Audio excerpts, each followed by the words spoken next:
Hi there, and welcome to another in our series of Unpacking Telematics. This is brought to you by Netstar, a subsidiary of the Altam Group, in partnership with Fleetwatch Magazine. And my name is Patrick O'Leary. I'm managing editor of Fleetwatch. And today we're going to tackle the subject, a really baseline of where telematics actually originated. We're going to tackle the subject, vehicle tracking versus vehicle recovery. Did you know the difference? There is a difference. One would perhaps link the two. They are in a way linked, but there is a difference. And I'm not going to explain this to you. Who is going to explain it to you is a gentleman who has been with us in this industry since the 90s, dealing with this issue, and that is Charles Morgan, who's Executive of Operations for Netstar. Welcome, Charles. Thank you, Pat. Pleasure to be here. Lovely. Charles, vehicle tracking and recovering, logic says that they go together. You've got to track a vehicle to recover the vehicle. But we chatted before, and there's quite a big difference in the definition of that. What is a difference? Yeah, there's a significant difference. In certain senses, those differences are quite subtle. But if I were to try and find the two corners of the room, when you're looking to vehicle recovery, you're very focused around the recovery of that vehicle. So it's a kind of service that you would call on an as-needed basis. Whereas the fleet management is a broader application, and vehicle recovery may be a subset of that. So that's typically an online type situation where you're constantly utilizing the system, you're receiving large streams of data 24 hours a day as long as the fleet is running. And the focus is not necessarily just the vehicle recovery. You're looking beyond that. You're looking at the protection of the asset from an efficiency use point of view. You're really looking at the driver. Is the driver safe? So you're looking at all those oversights along that path. So the difference really being fleet management as the broader application. It's real time, connected all the time, whereas your vehicle recovery is the kind of thing you only need when the vehicle is stolen. The technologies, however, are different, and it's worth a discussion around that, perhaps. Yes. One of the questions, I think where it comes in where the two are linked, is that in the early days it was known, we referred to it as vehicle tracking and recovery. Out of that came the word telematics. So we all thought, what is this? And then fleet management, or fleet management came in just before telematics. And so the whole systems changed, the whole sort of operations of the system changed with the introduction of fleet management, because originally we were looking at hijacked vehicles, go recover them. Absolutely. Right in the beginning, it was very, very basic if you were to have a look at it in those terms. But where we're sitting today, where both the vehicle is well automated, the vehicle electronics are very, very complex and measuring multiple issues within the vehicle, that we can now stream back to the fleet management platforms in real time. So right from the beginning, we can have a look at what the engine consumption is, oil temperature, RPM, and all those key indicators. Real time, we can measure them and manage the vehicle per se. And that's, I think, where it's really gone to right now. Okay. Charles, we've got a lot of explanation of the vehicle management system and the operations in our Unpacking Telematics in different series of this. Let's get on to one that is really where it all started. And South Africa was a pioneer in the recovery of vehicles that have been hijacked or stolen. We've seen a dramatic rise of late in truck hijacking. How are we winning? How can you help me? I'm an operator. I've got vehicles out there. What can you do to ensure the safety of my asset? And if it does get hijacked, what can you do? Okay, it's absolutely critical to have some kind of advance warning of a situation. We find too often post-facto the driver will phone in after the event and advise of something that has happened. So that's why the need for any kind of proactive steps. Obviously the most basic being on the lines of a panic button within the vehicle. But where you have oversight on the vehicle and what the vehicle should be doing, you can pick up a difference in the movement of the pattern. So by that, I'm talking about having a set route if the vehicle deviates from a route. If a vehicle were to stop on a route, these are all symptomatic of something that is going wrong. Then to put on top of that, you need to have eyes on screen. You need a service, either rendered by yourselves, or in fact we can provide that, where we've got oversight on the vehicle. And as soon as there's something that is amiss, we can then effect a reaction. Now, what is very exciting is the advent of video. So we have real-time video streaming out of these vehicles. So the minute we pick up any kind of anomaly, we can hop in on the video, we can see within the vehicle what is going on. And obviously, sometimes the video is one of the first things that gets negated. And if the failure of the video to produce an image is a sure sign that there's something amiss, we can then scramble the reaction. We can send air platforms, ground forces in, and get the ball rolling quickly. You talk about picking up things. Now, it's sophisticated systems that you're talking about, or a system, or a combination of your systems. But criminal syndicates have also got sophisticated. They're using jammers. They're using all kinds of things. Are you managing to keep up? Yeah, so the jammer was originally a specific piece of hardware that was targeted very much in the fleet space. In the high-value cargo space, we're finding jammers are being used across the board, so passenger sedans, vehicle theft, as well as your hijackings are taking place. Now, the exciting thing from our perspective is we've got the ability to get a signal back off our RF network that a unit is being jammed. Again, that talks to some kind of proactive notification coming into an environment that can react to it, can assess the risk, and then do something about it. So, yes, we are stepping one step ahead. But you have to understand that the criminals are extremely sophisticated. They are technology aware, and it's really a case of it's staying one step ahead all of the time. So the need for constant R&D, the need for constant focus on what's the next step that we can take the next step to be ahead of them is what this business is all about going into the future. It's a sort of it's almost like the original equipment manufacturers overseas. They go with sort of Euro 1 and then the others follow, and then Euro 2 and they follow, and all this type of thing. So it's like the criminals get some kind of a method and you pick it up and you've got to then overcome that method, and then they get another one ahead of you. Who's ahead at the moment? I honestly believe that we are the one step ahead, because what we've got coming out of our development pipeline, they have no sight of. So we're always going to be that one step ahead of them, because we're putting the new stuff out there, they're catching up. And that's exactly why we have to do that kind of investment as a large group and as an industry at large, yeah. Yeah, so Charles, the early days were pretty basic systems. You're talking about something that you're really developing, and you constantly develop. How are you on technology now? Are we way ahead? I know we were pioneers in the early days, global pioneers. How's the technology now? Is it hugely different than before, giving you a massive advantage? The technology's moved on a long way, whereas in the early days one tended to use a single network, whereas today you've got to use multiple networks, multiple technologies, all together integrated to get ahead of the game. So certainly as a South African context, globally, we are well ahead of the world, but then again, we do have some of the largest challenges, unfortunately. I would say, South America, it's a similar playing field. You might find products and technologies out there that is also fairly advanced, but as a rule, we're right up there, we're right ahead. You always were the South African telematics market, and in those days, as I say, vehicle and tracking technology, always were a pioneer in the global, which many people don't realize.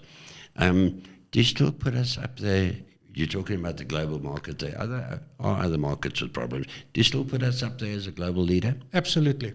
Absolutely. I think the ground we break and the challenges we break and the rate at which we're breaking it is absolutely global leaders. I'm seeing a lot of diversification. So although historically the focus was on the vehicle or the asset, I think we're moving into more protecting the payload or the cargo, so to speak. So one has to move one step ahead and then do the combination of the two, and then put some clever science behind how do you work all this data together to pick up when something's gone wrong and react to it. Yes. I remember at one stage, keep saying I remember, and sorry about that, Charles, you and I go back to the 90s in the set, and we've been following for many years. But the trend was to hijack a vehicle, leave the load, leave the trailer, take the truck tractor across border. Many went into Mozambique. Seems very much now that the truck tractor is left on the side of the road, and they have their own vehicles, their own truck tractors, to hook up the trailers, take them to their own warehouses in some instances. So it's really a sophisticated operation on the hijacking and criminal side. Absolutely. So they'll hook a trailer, they'll move it.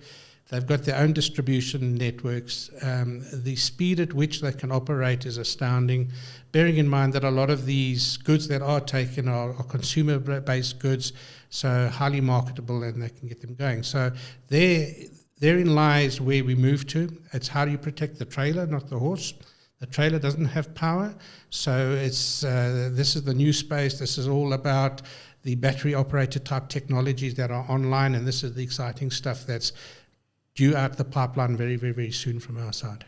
Due out, it's not out yet, because I tell you that would be so welcome, because the trailer has always been the sort of weak point, and now it's the target.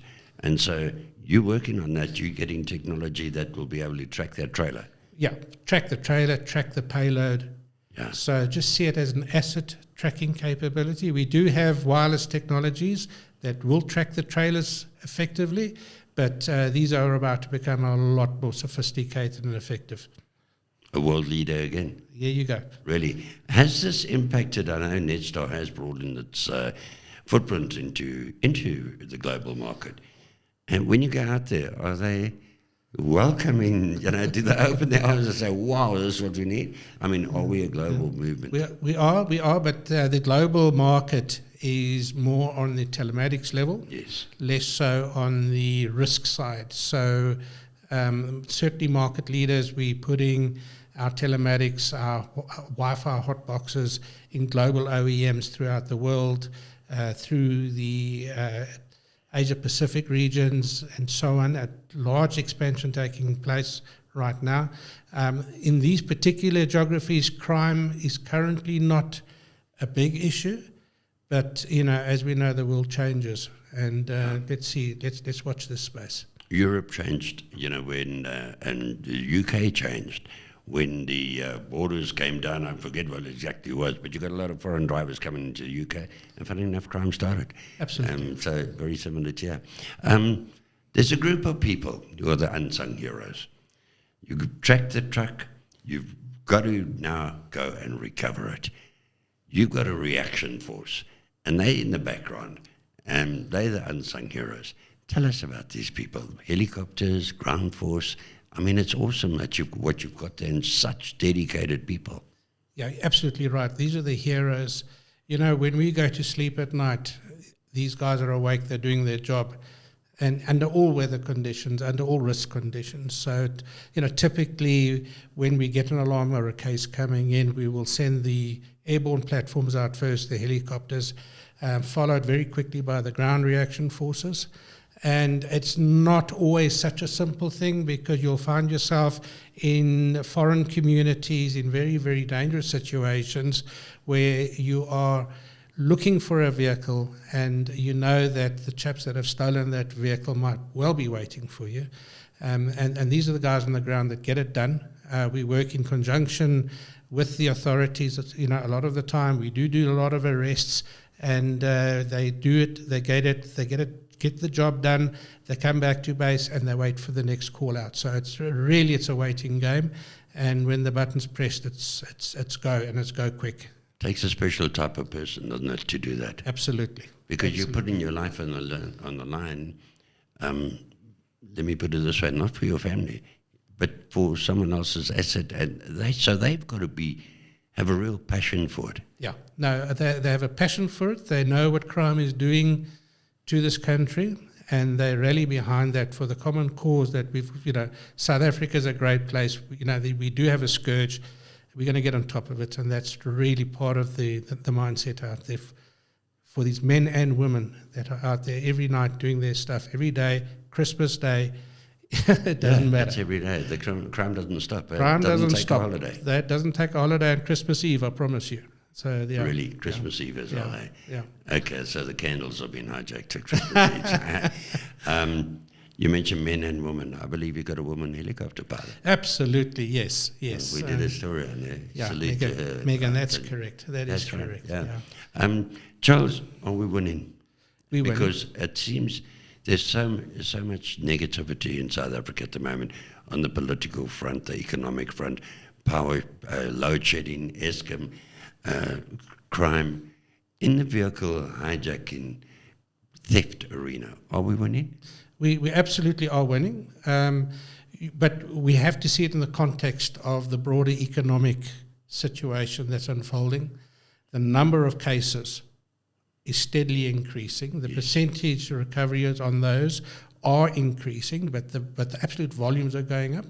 There's certain challenges. You touched on load shedding, for example. Load shedding certainly hampers our ability to cross across certain sections of Johannesburg when all the traffic is jammed up. So the load shedding in itself is creating certain challenges to us. Obviously, we have the ability in our ground reaction and our airborne platforms with our own RF detection equipment. So we're not dependent on the GSM networks, fortunately, because they also, in some cases, can be put under a lot of strain, particularly when you get to stage 6, and heaven forbid we move to stage 8 at some point in the future, yeah. So we are immune to that. However, it obviously hampers progress on the ground getting to the vehicles. So I think that's a good thing for the President to take note of. He's talking a lot about ending load shedding, and for Eskom to take note of. I didn't think of it, that it's stymieing our ability to beat crime. Yeah, no, in fact, it's it hampers the ability, and we're starting to see certain patterns around load shedding and when vehicles are taken. But fortunately, the load shedding is planned for and fairly consistent, so we can put countermeasures in place around that. But yeah. So you make plans to even beat load shedding? Yeah, you have to. In operations, we've got to walk around every obstacle that comes our way. Last question, Charles. Do you think every transport operator should fit a telematic system, not only for fleet management, but for vehicle recovery? Has it got to that stage where they cannot risk not having it? Absolutely. And I say so on multiple levels. You have to secure the asset. But more importantly, if you're running an operation, you need to run an efficient operation. You need duty of care on the driver. So, in order to be competitive, you need to make sure that your operation is absolutely running on the peak of its efficiency, and very important that you've got the risk aspects covered on the vehicle recovery side. Well, there we have it. From a man who has many, many years of experience back from the 1990s when it first started, and all those years of experience are still being put into action and operation in securing your assets. As Charles said, it's not a nice to have anymore. It's a must, both from a fleet management, transport efficiency point of view, and also from a securing your assets point of view. The risk is high, so you have got a friend on board your vehicle. You won't see that friend, but hopefully the criminals won't see it either, but you've got a friend on board. And that's as a result of Charles and his good teams and those wonderful people who fly the choppers, go in on the ground foots, put their lives at risk to secure your asset. Charles, I just want to say thank you very much, not only on being here today and your wonderful knowledge, but on all you've done and your team for South Africa. Thank you, Pat. It's been an absolute pleasure. God bless you.